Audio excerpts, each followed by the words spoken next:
ovog trenutka, jer otkrivamo neke tajne nastale u mađioničarskoj radionici. Nasmejali su nas odmah, ali i zbunili. Komična magija zaista deluje. Tako to rade Piksi i Zeka. Odlučili smo da se bavimo komičnom magijom, zato što je to najteža vrsta na oblast, znači magije, komika, najteže zasmeti ljude. Ima dosta tih, kako bi rekao... Šta? Pa ubaci se čovječe. Komičara? Ti trebaš da... Pa to! Sad ovo ne znam da li je bio deo predstave ili ste se stvarno zbunili. Ja mislim da se...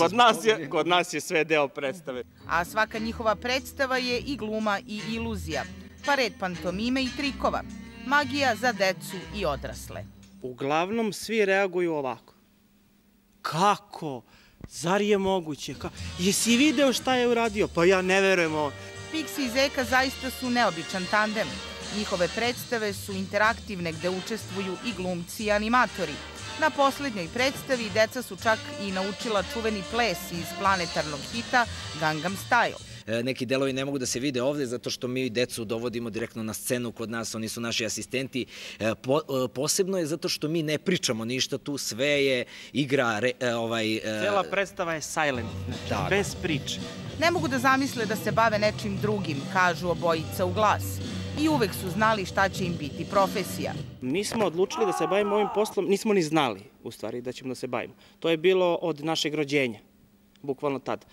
Naše majke kad su nas rodile nisu rekle čedo moje, nego čudo moje, kad su videle na šta ličimo. Scena je njihov svet, a publika druga porodica. To je nešto što ja mislim da i glumci i svi ostali artisti uživaju u tome. Znači, kad dobijemo na kraju aplauz, kad su ljudi nasmejani, kad su zadovoljni, nama je puno srca. Trikovi su svuda, objašnjavaju našoj ekipi. Magija je zapravo stvarnost, naročito ako se izgovara u stihu. Za mame, tate, bate i seke, čarobni svet. Piksija i Zeke.